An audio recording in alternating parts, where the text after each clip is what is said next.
akaalo Kiyaye akasangibwa ku njegoyego ya Lubaga South Division ke kamu ku bwalo obusingamu omugotteko mu kibuga Kampala. Akaalo kano era nga kamanyikiddwa nga East Church Zone 4 ke kamu ku bwalo omwenda obukola ettundutundu lya Naakulabye. Kiyaye Zone okusinziira ku ssentebe Pius Katimbo yeesuuliridde kilomita 3 okuva mu kibuga wakati era ng'eyungibwa ku Kampala n'oluguudo Hoima Road olumu ku zisinga okubeera n'omugotteko gw'ebidduka ebiyingira Beppo n'ebifuluma Kampala. Kinajjukirwa nti akaalo kano kabudamya abantu abasoba mu mutwalo mulamba era nga bano balimu amawanga ag'enjawulo okusingira ddala ng'Abatooro, Abakiga, Abasoga okussaako n'Abalugwala.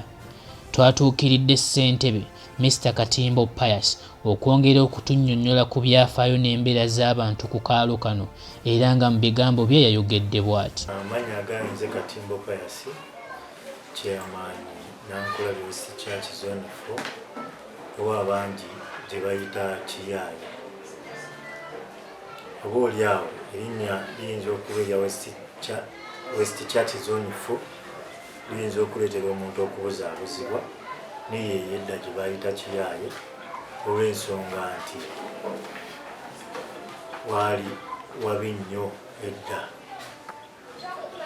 era ekyaleetera okubeera ekifo okubeera ewabi nti waliwo obuyaaye obw'enjawulo obwakolebwangamu mu kitundu nga oba oliawo mu kitundu nga si kyangu kyakuyitamu ng'olina ebibyo oba oyisemu ng'obirina oba oliawo tosigaze wadde koolina. Naye olw'embeera ezibeerawo n'enkulaakulana ebaddewo tusobodde okulaba nga tusobola okunyweza ekigambo security n'okugyamu ebikolobero ebyo ebyakolebwa okugezaako okukyusa ekifo embeera gye kyalimu n'okukituusa kati wetutuuse. Era ensonga etutuusizzaawo ebadde yakwenyigira mu nsonga ya security tukikwasizza maanyi n'okwewaayo okukkiriza ebyo gavumenti byeyagala. Ekyokulabirako ng'okukuuma obuyonjo, okugezaako okwenyigiramu ebyo oba oliawo Kampala omulungi bwe yali badde kuba tuli pattern paso ku Kampala engeri gye tuli eno wadde bakiyita Kiyaye naye tuli pattern paso ku Kampala. Tugezezzaako okweyisa nga Kampala bwe yali badde okubeera nga muyonjo, okubeera nga security enywezebwa. Ensonga lwaki kati enkulaakulana tutandise okugirabako oba oliawo twalina twasuubirayo okubeera na kalina ze tulina kati tutandise okubeera nga tukalina tutandise okubeera nga abapangisa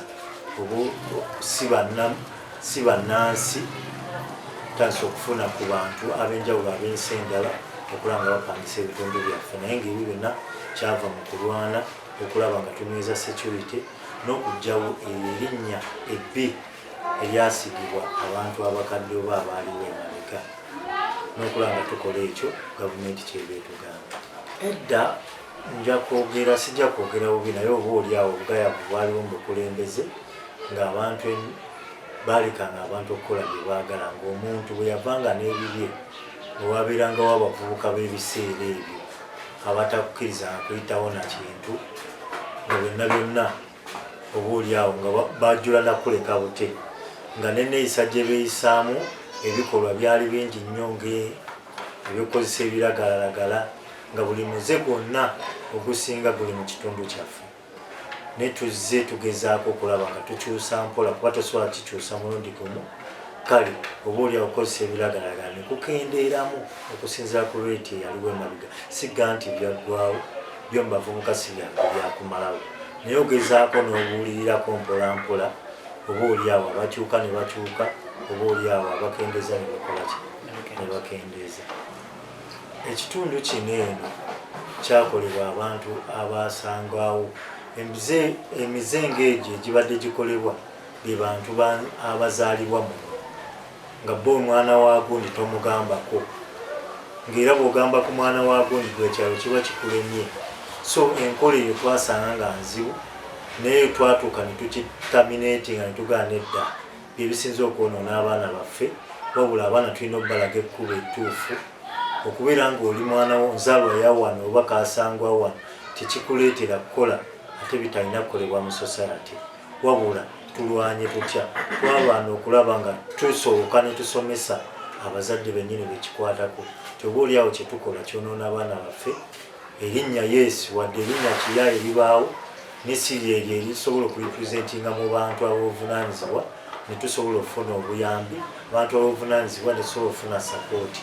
Wabula lyerinnya lisobola okulwanyisa si mu bubi wabula okugeza okukendeeza ku bikolobero okusobola okufuna abantu ab'enjawulo abasobola okutuyamba okulaakulanya ekitundu kyaffe. Kiri nti mu bitundu omubeera omugwetteko bizinensi ng'amabaala, zaala wamu n'ab'ebiragalalagala ze zisinga okukyaka. Mu mbeera y'emu naffe twesudde mu ddene tusobole okunyumyako n'abaziddukanya era nga Mrs. Birungi Beatrice nannyini kinywero ekimanyiddwa nga Mwangazaba yatunnyonnyodde bw'ati ku kaalo Kiyaye. Amanya gange bamuta Birungi Beatrice era nze nsangibwa mu Kiyaye era mmazeemu ebbanga ddene mu Kiyaye nga ntunda walagi naye obuzibu tusanga tubeera n'abakasitoma oluusi tebalina ssente bakasitoma tebalina ssente nga tunda walagi n'otunda omugongooti n'otunda gapiya woti mpolampola netubeera weti mpolampola bakasitoma bakeera ku makya ne banywamu nebabala emisana ne babeera nga tebaliiwo n'osiba nga tolina kasitoma n'olinda oluusi n'olaba ayitawo najja n'akuwagirayo oluusi najja n'asangawo bakasitoma baliwo n'abagulirayo engeri gye tubeera mu bwiti oluusi ne bakomawo olw'eggulu nga saa 12 babeera tebalina ssente bagateeka okutaayiza oluusi basobola kulwana nga bwomanya Ekiyaye abantu babeera balwanalwana basobola kulwana n'akubeera ate ebintu n'abyasa naye kana akatimba kabeera kaziira omuntu kuva eno n'alegweri n'ayasa ebintu oluusi omubbi n'ayitawo n'agenda n'akola ki nabba kyova tukateekako n'enzigi. Okusinziira ku omu ku bakasangwawo era ng'ono nnamwandu mukyala Kiwanuka Henry, akatundu kano kaatandikawo mu myaka gy'ekinaana era nga kaasinganga nnyo okubuddamu bakireereesi abataalina bifo bya nkalakkalira we babeera.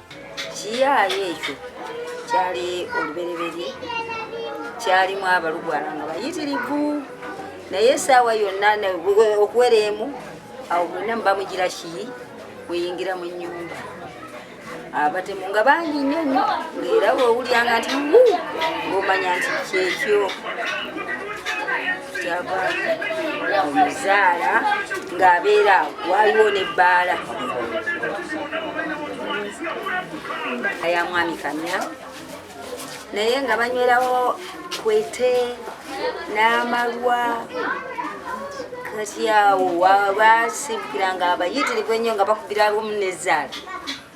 Zaala yali wa bijanjaalo nga bwe bakuba kati mu kumaliriza ng'okuba obujanjaalo obwo nga batambula nga bagenda kawungezi naye nga essaawa bwe zituuka babbiri oba mu kitundu totambula ng'ate tebabusula muno babeera bulange gye bava ne bakuŋŋaanira muno okuva edda nedda kati awo mu 3 nembeerawo nangaawo ne ssaawa ya leero badde wali wamanga neneyongerako ate wano naye nga Kiyaye era nga Kiyaye ddala era baatuukira okugamba nti Kiyaye ng'omubbi muyitirivu era n'omwami Kamunyoya yalina n'ebbaala eyava n'akubibwa akayondo nga mutambuze bulungi kati oli n'amugira n'amusumaagirira n'amukuba akayondo tekamutta ne bamutwala ku kitanda n'abeerayo naye ate ogwokubiri